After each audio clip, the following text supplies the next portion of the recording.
అందరికీ మరణాత మరణాత మహిమస్వరం కార్యక్రమం వీక్షిస్తున్న దేవుని బిడ్డలైన మీ అందరికీ వందనాలు. ప్రతిరోజు ఇదే సమయమునకు ఈ కార్యక్రమం వీక్షించి దైవాశీర్వాదములు పొందండి. ఇప్పుడు పాస్టర్ సామ్యూల్ సుందర్ రెడ్డి గారు దేవుని వాక్య వర్తమానం అందిస్తారు. శ్రద్ధగా వినండి. దేవునికి స్తోత్రం. అందరికీ మరణాత. దేవుడిచ్చినటువంటి ఈ యొక్క ప్రాముఖ్యమైన సమయంలో దేవుని వాక్యాన్ని ధ్యానించుకుందాము. పరిశుద్ధ వేద గ్రంథంలోని వాక్య భాగాన్ని చదువుకుందాము. నిర్గమకాండము 25వ అధ్యాయము 8వ వచనము. నేను వారిలో నివసించున్నట్లు వారు నాకు పరిశుద్ధ స్థలమును నిర్మింపవలెను. మహాపరిశుద్ధుడా, మహాగణుడా, మహిమగల దేవా, నీ ఘనమైన నామానికి వందనాలు, స్తోత్రాలు, స్తుతులు చెల్లించుకొనుచున్నాము. శ్రేష్టమైనటువంటి మధ్యాహ్న కాల సమయాన్ని బట్టి మీకు వందనాలు ప్రభువా. ఇదిగో తండ్రి, నీ మాట కొరకు ప్రభువా నాయన, నీ బిడ్డలు ఎదురు చూస్తూ ఉన్నారు. మీరే మాట్లాడండి ప్రభువా. ఏ బిడ్డలు ఏ సమస్యలో ఉన్నారు, ఏ శోధనలో ఉన్నారు, ఏ ఇబ్బందులో ఉన్నారు, ఏ ఇరుకులో ఉన్నారు, అంతయు ఎరిగిన వాడవు నీవే గనుక నీ వాక్యము ద్వారా నీ బిడ్డలతో మాట్లాడి వారి బలహీనతలు తొలగించండి, ధైర్యము దయచేయండి, శాంతి దయచేయండి, అనారోగ్యము తొలగించి ఆరోగ్యము దయచేసి నూతనమైన కార్యాలు నీ బిడ్డల పట్ల జరిగించుమని యేసు నామములో అడుగుచున్నాం పరమ తండ్రి, ఆమేన్. దేవదేవుని నామమున ఎల్లరికూ శుభములు కలుగును గాక, ఆమేన్. నిర్గమకాండము 25వ అధ్యాయము 8వ వచనాన్ని మనం గమనించినట్లయితే, నేను వారిలో నివసించున్నట్లు వారు నాకు పరిశుద్ధ స్థలమును నిర్మింపవలెను అని దేవుడు చెబుతున్నటువంటి మాట. అనగా దేవాది దేవుడు మోషేతో చెబుతున్నటువంటి మాట ఏమిటి అంటే కనుక, నేను వారిలో నివసించున్నట్లు అంటూ ఉన్నాడు. అనగా మన దేవుడు మరి మనతో నివసించడానికి ఇష్టపడుతున్నట్టుగా ఈ వాక్య భాగం మనం గమనించవచ్చు. నేను వారిలో నివసించున్నట్లు వారు నాకు పరిశుద్ధ స్థలమును నిర్మింపవలెను అని దేవుడు ఈ యొక్క 25వ అధ్యాయము నిర్గమకాండం 8వ వచనము, ఈ వచనము, ఈ అధ్యాయము చాలా ప్రాముఖ్యమైనటువంటి వచనము. ఎందుకు అంటే కనుక దేవుని యొక్క అభిలాష ఈ వచనములో కనబడుతూ ఉంది. దేవుడు అనుకుంటున్నటువంటి మాట కనబడుతూ ఉంది. అప్పటి వరకు కూడా దేవాది దేవుడు సీనాయి పర్వతం మీదకి దిగి వచ్చి మాట్లాడుతూ ఉన్నాడు. ఇప్పుడు డైరెక్ట్గా ఆయన చెప్తున్నటువంటి మాట ఏమిటంటే, సీనాయి పర్వతం మీదకి కాదు, నేను మీ మధ్యలోనికి రావాలనుకుంటూ ఉన్నాను మోషే, నేను మీ మధ్యలో ఉండాలనుకుంటూ ఉన్నాను. కనుక అలా ఉండాలి అంటే కనుక నాకు ఒక పరిశుద్ధ స్థలము కావాలి. ఎందుకు అంటే కనుక ఆయన పరిశుద్ధుడు కనుక ఖచ్చితంగా పరిశుద్ధ స్థలము అవసరమై ఉన్నది. కనుక పరిశుద్ధ స్థలాన్ని నిర్మించినటువంటి ఆ పరిశుద్ధ స్థలంలోనికి నేను వచ్చి మాట్లాడతాను అని మోషే గారికి దేవుడు తెలియజేస్తూ ఉన్నాడు. ఆ పరిశుద్ధ స్థలము నిర్మించడాన్ని ఏమన్నారు అంటే కనుక దానినే ప్రత్యక్ష గుడారము అని చెబుతూ ఉన్నారు. మనం గమనించవలసినటువంటి విషయము నిర్గమకాండం 25:22, అక్కడ నేను నిన్ను కలుసుకుని కరుణాపీఠం మీద నుండి మందసము మీద నుండి 2 కెరూబుల మధ్య నుండి నేను ఇశ్రాయేలీయుల నిమిత్తము మీకు ఆజ్ఞాపించు సమస్తమును మీకు తెలియచెప్పెదను. నేను మాట్లాడడానికి మీ మధ్యలోనికి వస్తాను గనుక ఒక పరిశుద్ధ స్థలము ఏర్పాటు చేయండి అని దేవుడే చెబుతూ ఉన్నాడు. ఎలా వచ్చి మాట్లాడతానని చెబుతున్నాడంటే, ఆ పరిశుద్ధ స్థలములో మందసము ఉంటుంది, ఆ మందసం మీద కరుణాపీఠం ఉంటుంది. ఆ కరుణాపీఠమునకు అటుపక్కన కెరూబు, ఇటుపక్కన కెరూబు ఉంటే ఆ కెరూబుల మధ్యలోనికి నేను దిగి వచ్చి మాట్లాడతాను అంటూ ఉన్నారు. అనగా మనము సేవిస్తున్నటువంటి దేవుడు మాట్లాడే దేవుడు, మనతో ఉండడానికి ఇష్టపడుతున్నటువంటి దేవుడు అనే విషయాన్ని మీకు తెలియజేస్తూ ఉన్నాను. అంతకన్నా మరి ముఖ్యం ఏమిటంటే, ఆయన పరిశుద్ధుడై ఉన్నాడు కనుక పరిశుద్ధ స్థలాన్ని నిర్మించమంటూ ఉన్నారు. దీనినే ప్రత్యక్ష గుడారము అన్నారు. ఈ గుడారము గురించి దేవుడు మోషేతో మాట్లాడుతూ దాన్ని ఏ విధముగా నిర్మించాలో, అలనాడు నోవాహు యొక్క ఓడ ఏ విధముగా నిర్మించాలో నోవాహుకు చెప్పినటువంటి ఆ దేవుడే మరి గుడారము అనగా ప్రత్యక్ష గుడారము ఏ విధముగా నిర్మించాలో ఈరోజు మరి మోషే గారికి దేవుడు చెబుతూ ఉన్నాడు. ఈ ప్రత్యక్ష గుడారాన్ని అక్కడ నోవాహు యొక్క ఓడ 3 భాగాలుగా 3 అంతస్తులు నిర్మించమన్న దేవుడు ఇక్కడ ప్రత్యక్ష గుడారాన్ని 3 భాగాలుగా నిర్మించమంటూ ఉన్నాడు. 1 ఆవరణము, 2 పరిశుద్ధ స్థలము, 3 అతి పరిశుద్ధ స్థలముగా ఈ యొక్క ప్రత్యక్ష గుడారము ఉండాలి. ఆ గుడారములోనికి నేను దిగి వస్తాను అని చెబుతూ ఉన్నారు. అంత మాత్రమే కాదు, ఆవరణములో 2 ప్రధానమైనటువంటి వస్తువులు చెబుతూ ఉన్నాడు. 1 బలిపీఠము, అలాగే 2వది గంగాళము. అలాగే పరిశుద్ధ స్థలములో 3 ప్రధానమైన వస్తువులు చెబుతూ ఉన్నారు.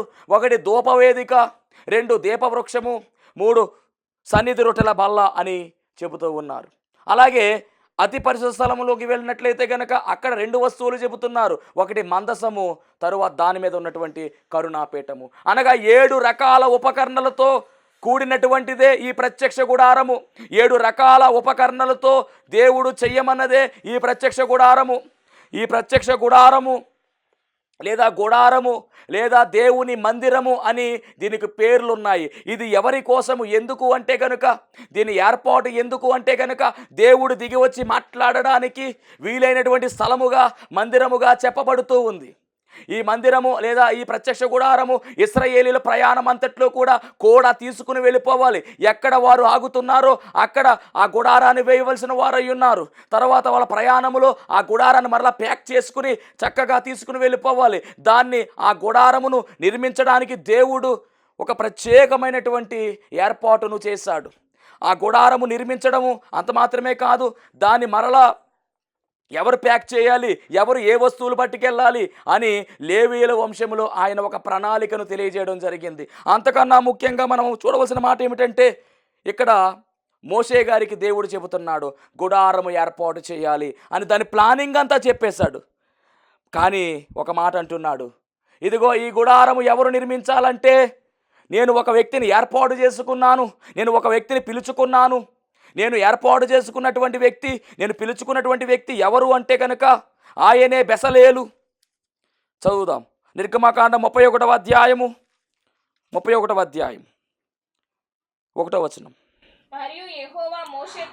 మరియు యెహోవా మోషేతో ఇట్లనెను, చూడుము నేను యూదా గోత్రములో హూరు మనముడును ఊరు కుమారుడునైన బెసలేలు అను ఒకని పేరు గలవానిని పిలిచి తిని.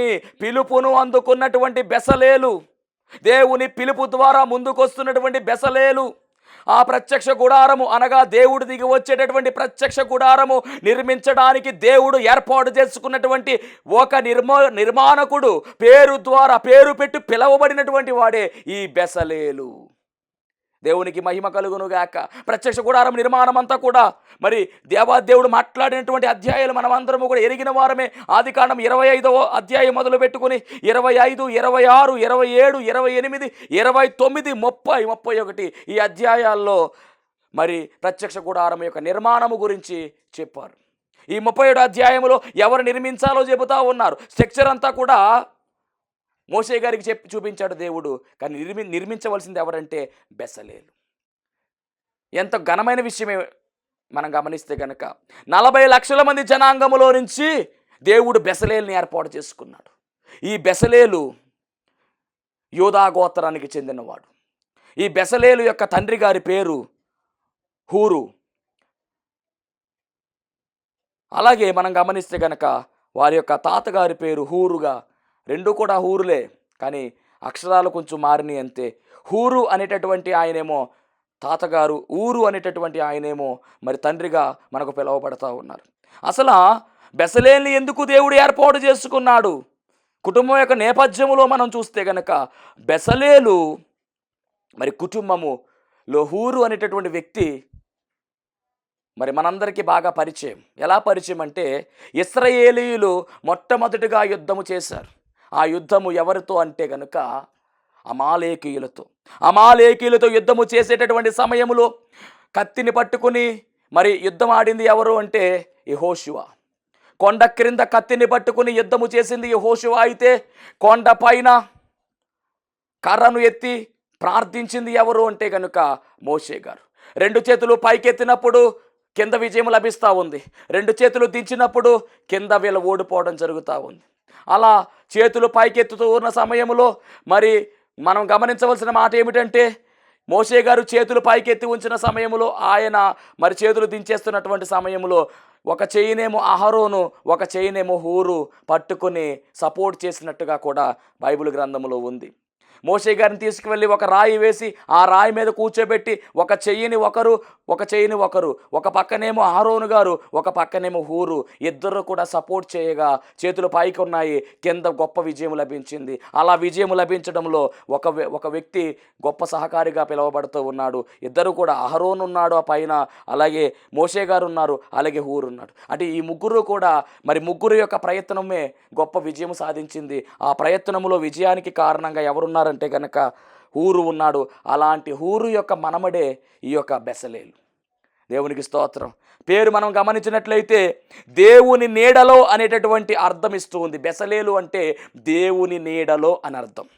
హూరు అనేటటువంటి అర్థం అనగా, ఊరు అంటే ఎవరంటే తాతగారి పేరుకి అర్థం ఏమిటంటే తెలుపు అని అర్థము, అనగా పరిశుద్ధతకు సాదృశ్యంగా కనబడుతున్నాడు. అలాగే ఊరు అనేటటువంటి పేరుకి అర్థము వెలుగు అని అర్థము. ఇది కూడా మరి యేసుక్రీస్తు ప్రభువారిని చూపిస్తూ ఉంది. ఏదేమైనప్పుడు మనం గమనిస్తే కనుక ఈ కుటుంబ నేపథ్యము చాలా గొప్పది. తండ్రి గారు కావచ్చు, అలాగే తాతగారు కావచ్చు. అందుకని దేవుడు ఈ బెసలేల్ని ఏర్పాటు చేసుకున్నాడు.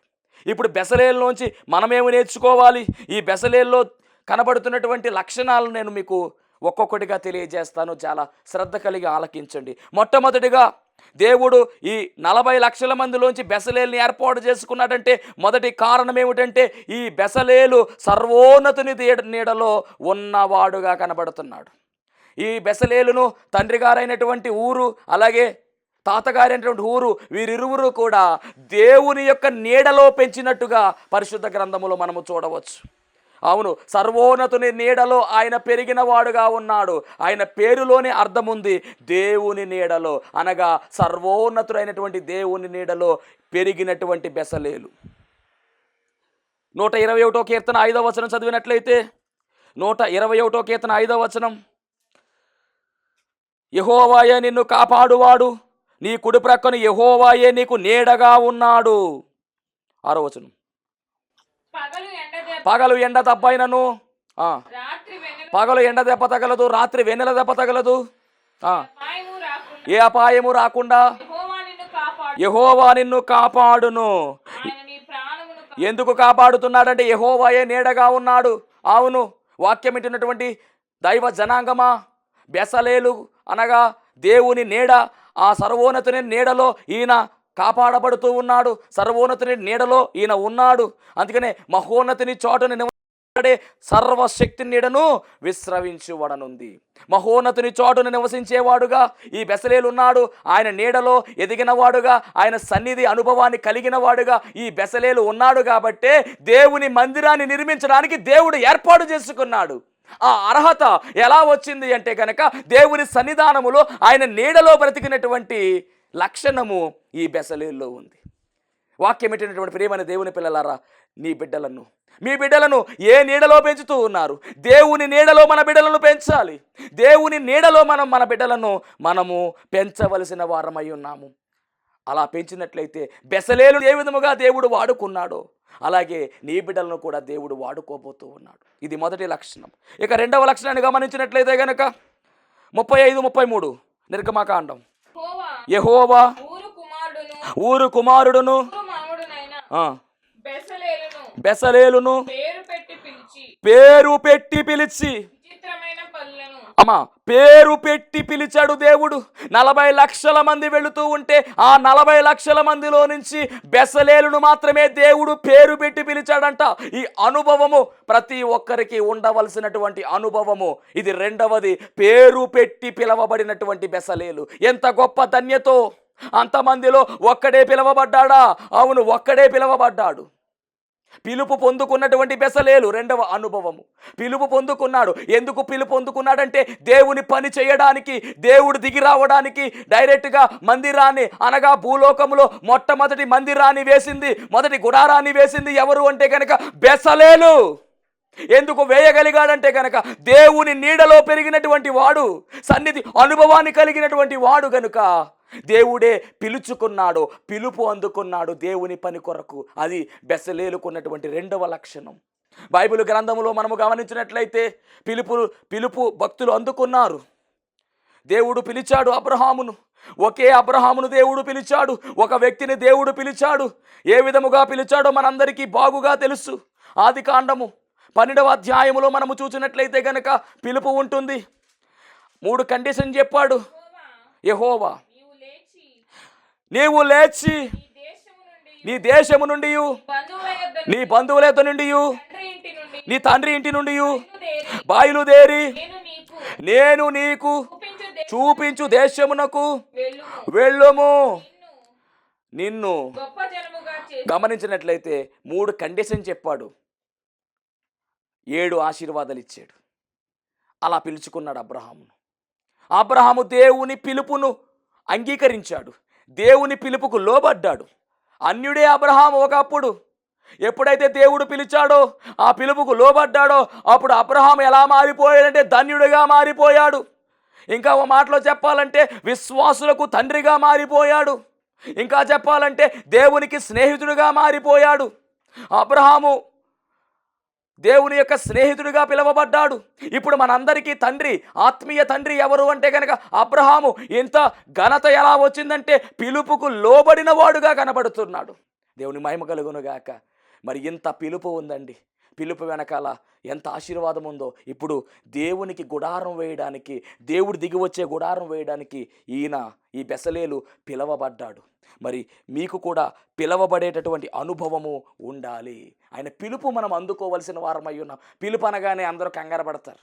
పిలుపు అనగానే పరలోక పిలుపు అనుకుంటున్నారేమో. కాదమ్మా, పిలుపు అనగానే మనము పిలవబడినటువంటి వారం. ఆశ్చర్యకరమైనటువంటి వెలుగులోనికి, చీకటిలో నుండి ఆశ్చర్యకరమైన వెలుగులోనికి మనం పిలవబడ్డాము.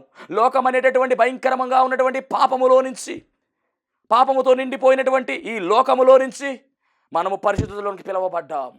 దేవుని మహిమ కలుగునుగాక. మనము ధన్యులము. అలాగే ఈ బెసలేలు అయితే ఎందు నిమిత్తం పిలవబడుతున్నాడంటే ఈయన పిలుపుకున్నటువంటి అర్థము దేవుని మందిరాన్ని నిర్మించడానికి పిలవబడుతూ ఉన్నాడు. పిలవబడినటువంటి ఈయనను దేవుడు ఆత్మతో నింపుతూ ఉన్నాడు. చూద్దాం 31:5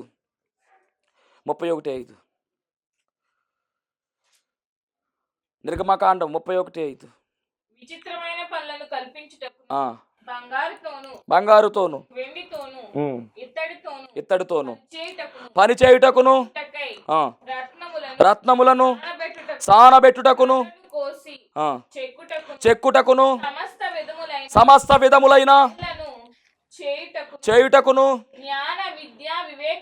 జ్ఞాన విద్యా వివేకములను సమస్తమైన పనుల నేర్పును వానికి కలుగునట్లు వానిని దేవుని ఆత్మపూర్ణునిగా అది దేవుని ఆత్మతో నింపబడిన వాడు ఈ బెసలేలు. దేవునికి మహిమ కలుగునుగాక. ఇది 3వ లక్షణం.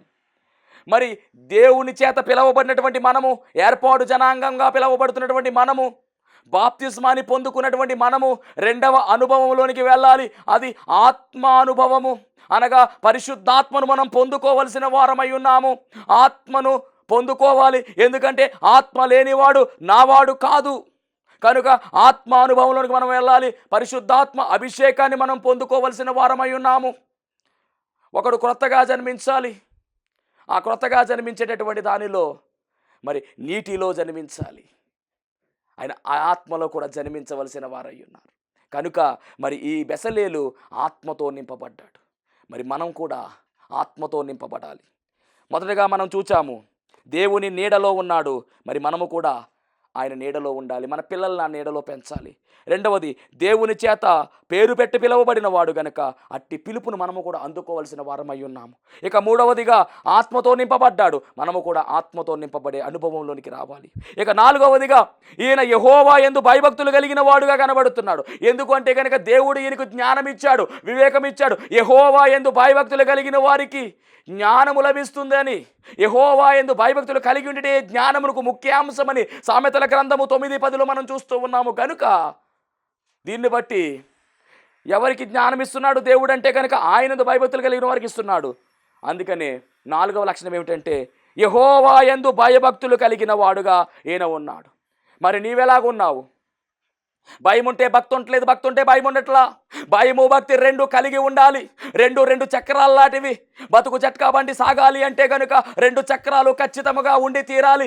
ఏది కుంటిదైనప్పటికీ, దేనికి రిపేర్ వచ్చినప్పటికీ ఆ బ్రతుకు సాగదు. కనుక క్రైస్తవ జీవితంలో ఉన్నటువంటి మనమందరము కూడా, క్రైస్తవ ప్రయాణములో ప్రయాణిస్తున్నటువంటి మనమందరము కూడా భక్తి భయం అనేటటువంటి ఈ రెండు కలిగి ముందుకు సాగవలసిన వారమై ఉన్నాం.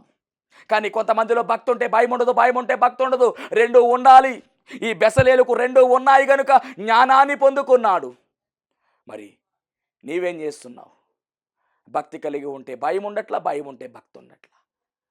దేవునికి మహిమ కలుగును గాక. హల్లెలూయా. అదేంటండి భక్తి ఏంటి భయం ఏంటి అనుకుంటున్నారేమో. దేవుని మందిరానికి సమయానికి వెళ్ళడం, భయముతో వెళ్ళడం. కానీ సమయానికి వెళుతున్నామా అంటే భయం లేదు, కానీ భక్తి ఉంది. ఎందుకంటే మందిరానికి వెళుతున్నారు. భక్తి అలా కాదు, సమయానికి వెళ్ళాలి. అది ఆయన యందు భయభక్తులు కలిగి ఉండడం. దేవుని మహిమ కలుగును గాక. ఇక 5వ లక్షణం ఏమిటంటే కనుక దేవుని పనిలో వాడబడ్డాడు. ఈ బెసలేలు దేవుని పనిలో వాడబడ్డాడు. విచిత్రమైనటువంటి పనులను కల్పించడానికి, పని చేయుటకును, పొదుగుటకు, రత్నములను సానబెట్టుటకు, కర్రను కోసి చెక్కుటకును, సమస్త విధములైన పనులను, అన్ని రకాల పనులు చేసేస్తున్నాడు. దేని కొరకు తెలుసా? మందిరము నిర్మించడానికి, గుడారము వేయడానికి. ఆ గుడారములోనికే దేవుడు దిగి రాబోతున్నాడండి. అంటే ఎంత పరిశుద్ధంగా నిర్మించాలి, ఎంత శుద్ధముగా నిర్మించాలో గమనించండి. అంత మాత్రమే కాదు, దేవుని పనిలో వాడబడినట్టుగా మనకు కనబడుతుంది. 36, 37, 38, 39 నిర్గమాకాండం ఈ అధ్యాయాలు చూసినట్లయితే కనుక ఆయన పని కనబడతా ఉంది. ఆ నిర్గమాకాండములో మరి ఈ 4 అధ్యాయాల్లో ఆయన ఏ విధంగా ప్రత్యక్ష గుడారాన్ని దేవుడు చెప్పాడో ఆయన కూడా అదే విధముగా నిర్మించినట్టుగా చూస్తూ ఉన్నాం. అంటే దేవుని పనిలో వాడబడినటువంటి బెసలేలు. అలాగే 6వదిగా మనం చూస్తే కనుక పని మొత్తం ముగించేశాడు. 38వ అధ్యాయం 22వ వచనం, నిర్గమకాండము 38:22.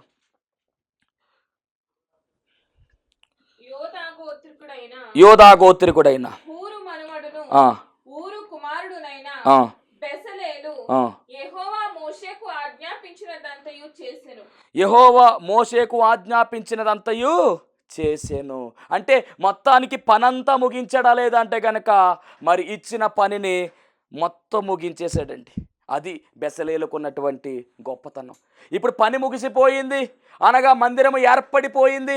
ఇప్పుడు ఆ మందిరములోనికి దేవుడు దిగి రాబోతూ ఉన్నాడు. అసలు ఆ పాస్టర్ గారు ఎందుకంటే బెసలేలు గురించి మాకు చెబుతున్నారు, బెసలేలులోంచి నేను ఏమి నేర్చుకోవాలని మీరు అనుకుంటే కనుక ఇప్పుడు ప్రభువు మీకు చెప్తున్నటువంటి పాఠం ఏంటో తెలుసా? ఈ బెసలేలు ఎవరు అనుకుంటున్నారు?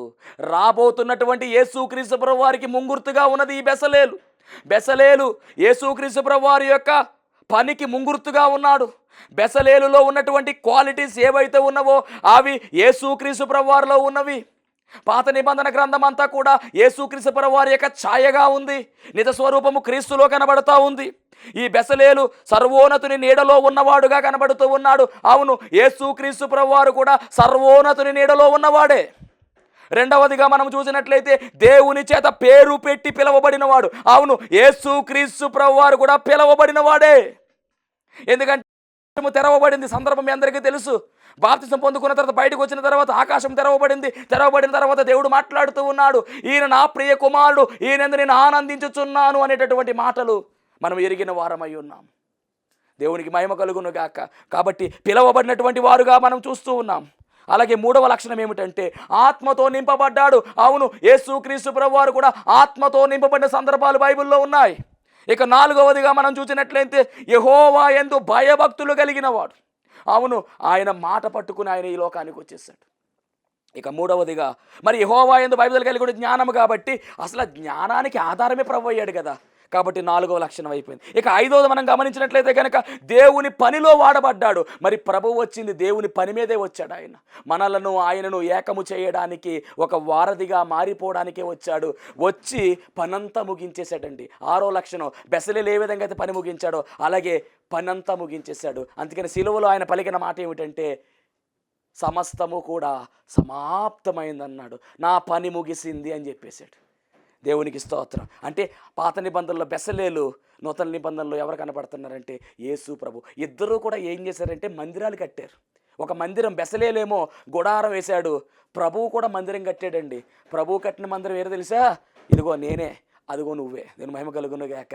మనల్ని కట్టడానికి వచ్చాడు ఆయన, మనల్ని మందిరాలుగా చేయడానికి ప్రభువు వచ్చాడు ఈ లోకంలోనికి. ఇప్పుడు బెసలేలు కట్టినటువంటి మందిరంలోనికి దేవాది దేవుడు దిగి వచ్చి మాట్లాడాడు. అలాగే ఈ మందిరాలకు అనగా ప్రభువు కట్టినటువంటి, యేసయ్య కట్టినటువంటి మందిరాలైనటువంటి మనలోనికి కూడా ప్రభు వస్తూ ఉన్నాడు. ఎందుకు ఈ మాట చెప్తున్నానంటే, నీవు దేవుని ఆలయమై ఉన్నావు.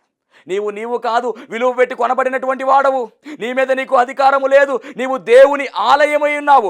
ఎలా దేవుని ఆలయమయ్యా ఉన్నావంటే కనుక, యేసుక్రీస్తు ప్రభువారిని కట్టారు. ఎలా కట్టారంటే కనుక, ఆయన కొట్టబడి రక్తము చిందించి దేహాన్ని చీల్చుకుని శిక్ష భారమెల్లా మోసివేసి పాపభారము దించివేసి నిన్ను నన్ను శుద్ధీకరించి పరిశుద్ధ ఆలయముగా నిలవబెట్టాడు.